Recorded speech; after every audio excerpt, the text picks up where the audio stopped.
Hey guys, before we get this party started, I want to give a shout out to our sponsors, Live Nation Colorado and the Fillmore Denver.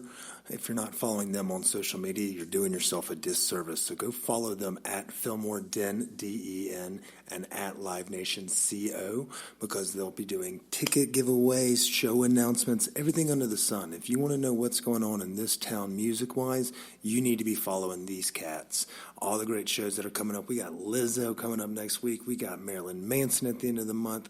We got Eamon Armandson, if you like screamo bands going on. We've got shows for days, and the best way to be kept in the know is to be following those guys online, and whenever you need tickets, go check out www.livenation.com. Thank you so much, guys. We appreciate everything y'all do for us, and we'll continue to try to do everything we can for y'all. Without further ado, let's hit the new episode. Cheers.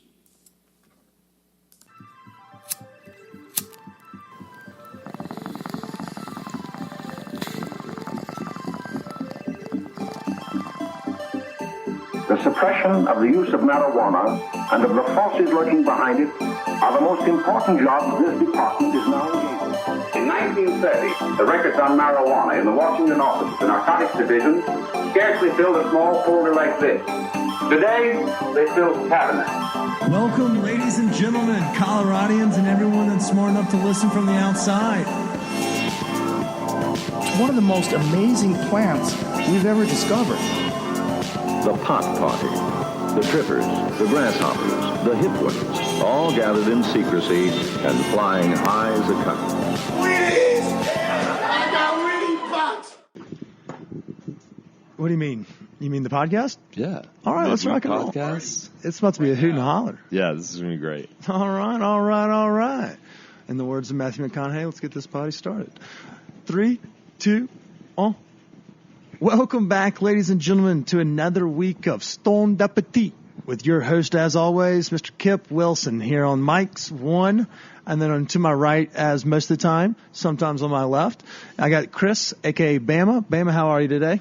I'm doing great, man. We're at a crazy good spot today, and I'm excited about our guests. So let's get into it. Tuck your pecker back in your pants. Yeah, it looks like it's showing. But you aren't wrong. We're coming to you this week from Root Down over here at 1600 West 33rd Avenue in the Low-High neighborhood. Most everybody in Denver at least knows of this location, but for my friends like Terry Buell and those guys over there in Dallas, easily one of the best restaurants in Denver. And we're sitting with the, I guess, the genius behind it all, Justin Cucci, correct? That's it, yeah. Nailed it. As a redneck, I butcher names. So I do appreciate you joining us today, Justin, and taking a little time out to kind of goof off with us. Yeah, pleasure to be here, guys. I appreciate it. You say that, as most folks do, but about 25 minutes in, you're going to be like, why the fuck? Sure. Oh, yeah. We're 30 seconds in. Yeah. We're doing pretty good right now. We haven't mentioned strip club shit. Oh, yeah. Damn it. There it goes. Broke the record, 90 seconds. So we like to start the episode every week the same way, and this is usually where I hand it off to Chris, and this will be the responsible segment of the day. But, Chris, go ahead. All right, Justin. Introduce our crowd to Justin. Yeah, so, Justin, I think what everybody wants to know is, are you a transplant or a native? 100% transplant. 100% transplant. Yeah. I like that. He said it with enthusiasm. Where are you from? I'm from New York originally. I can't even lie about being a native. But a native New Yorker, at least for most of my life. And I feel like a native, but I look like a transplant. So I agree.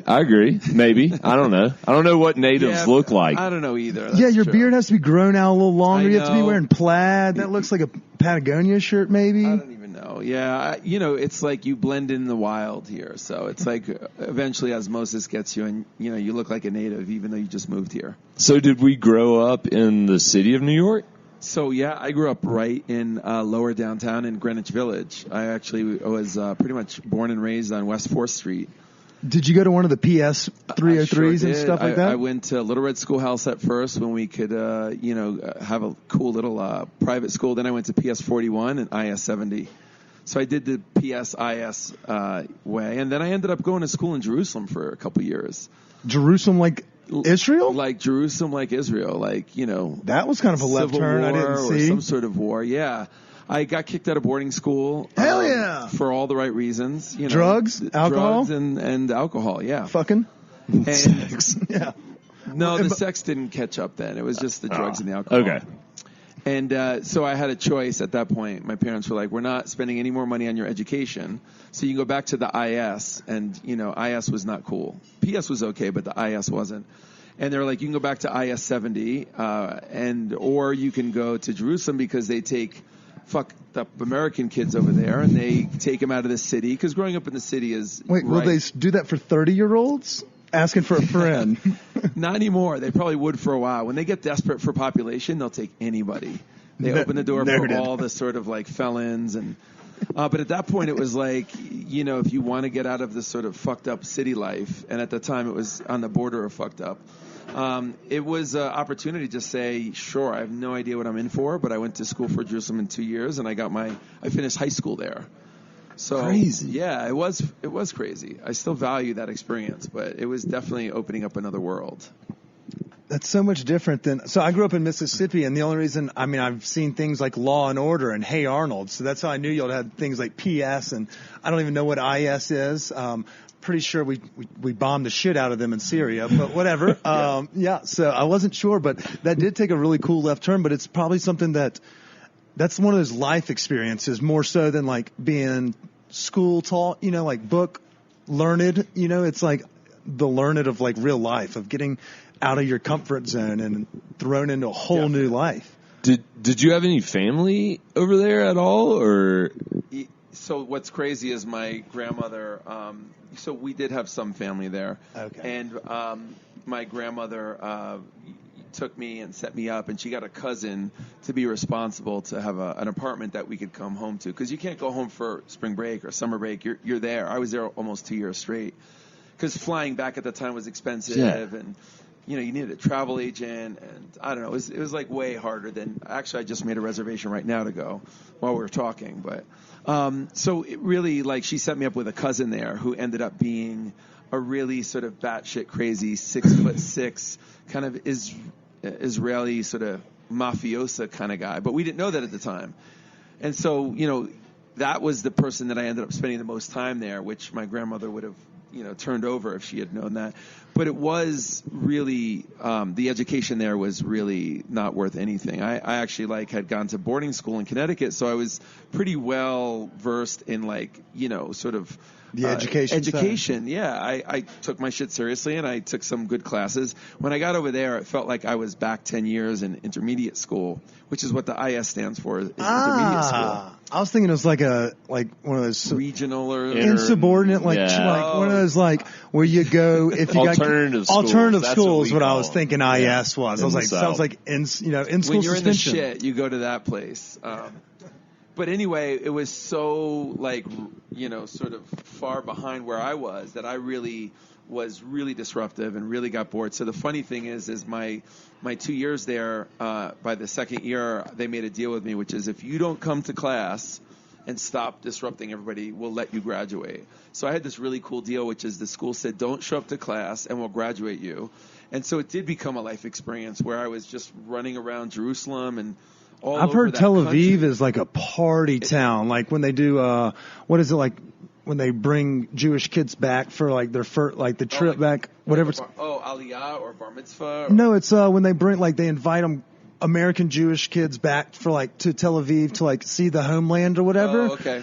And I've had friends that do it, and they're just it's just a fucking party. They're just trying to get young Jewish folks to procreate here in Israel and things. Yep. They're it's a rager over there. It's Shout out to my friends. Burning Man meets I don't know what, the Jewish Temple? Burning Man meets Temple meets a whole lot of shiksas, and it's definitely 24/7 over there, at least in Tel Aviv. Yeah, that's Whereas Jerusalem is completely very religious and very separated by, there's an Arabic section, an Armenian section, a Christian section, a Jew.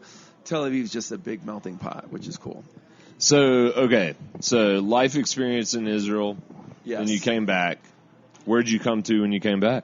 So I finished high school, I came back, and then I ended up living it was perfect timing. In New York, rent controlled is a big deal. My apartment there, or the one I grew up in, was I think at the time $500 a month. It was in Greenwich Village, 2 bedrooms. That's fucking nuts. It was it's $500, and so my mother at the time actually left, and she moved away, and I had the opportunity to take over a 2-bedroom apartment at 18 for $500 a month, which I jumped on. So I mean, you can make $500 a month, like selling yourself on the corner that's nothing. Way more than that. Yeah, I would hope. I mean, I didn't Even mean like $3 blowjobs, you would make more than that. Yeah, I didn't mean to like give you a weak dick game. I wasn't calling you out for, but I was just saying like you could turn on the giving or the receiving end of that, but either way. I've watched Basketball Diaries. Either way works. Right. But yeah, so that's 18 in New York with a 2-bedroom apartment, $500 a month. What were you doing? So partying? No, what was crazy was I was like obsessed with my grandparents' restaurant, which is why I'm in this restaurant game. And so rather than becoming a party central and just like really throwing caution to the wind, I just pleaded for them for an opportunity to like run their restaurant, the Waverly Inn. It's still there. It's about a 150-year-old restaurant. And I was obsessed with that place. I learned to walk there. I would go there every day after school. Both my parents worked there. So at 18 with an apartment, perched on like the baller lifestyle, I pleaded for them to let me be the GM of the restaurant, and I just started like GMing the restaurant, which they gave me. What restaurant is it? So the Waverly Inn. Yeah. The Waverly Inn. Yeah. Use your ears. I'm just kidding. Whatever. What type of restaurant? So it's a 150-year-old carriage house / speakeasy / tea house that's now owned by Graydon Carter, who owns Vanity Fair, and it's it was a pretty big fucking deal when he owned it because there was always paparazzi and there was no phone number and you couldn't get in. It was like not like that when we were there, but it was very star-studded at the same time because it was this nestled corner restaurant, really charming. So it was just like an Americana restaurant in Greenwich Village, 3rd oldest restaurant in New York. So I grew up there, and I was enamored by that. And learning to walk there, go to school there every day, ate there every night because both my parents worked there. That was the first thing I wanted to do was take over that restaurant. And that's what I did at 18, oddly enough. So you grinded at the Waverly Inn, ran it obviously successfully, and then that's kind of how you were like, that's my passion. And so what made you, and I guess this will be a perfect segue, I'm great at those, what made you want to like leave New York and do it somewhere else? I had a good answer to that, and I'm going to say it again because I don't usually like repeating my, sort of moments. And I feel like so I left there when I was 28. So I spent 10 years sort of in the game. And then at 28, I just felt overwhelmed by New York. I had lived there 28 years.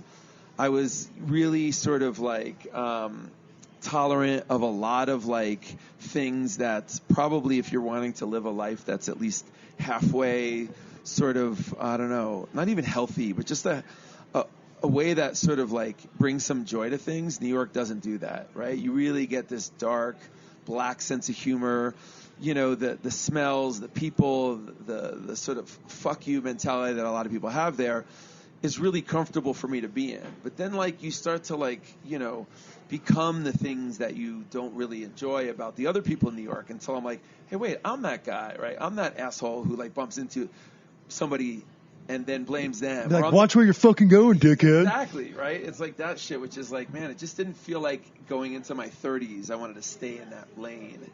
So I just felt I was like overwhelmed. And plus there's like, no open space. Everything is just at a really sort of like suffocating level of I don't know. It's just like you're just a shutdown, a shut off to the world.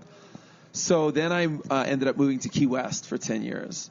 And I was there for 10 years, and I was very underwhelmed. This guy lives the fucking life.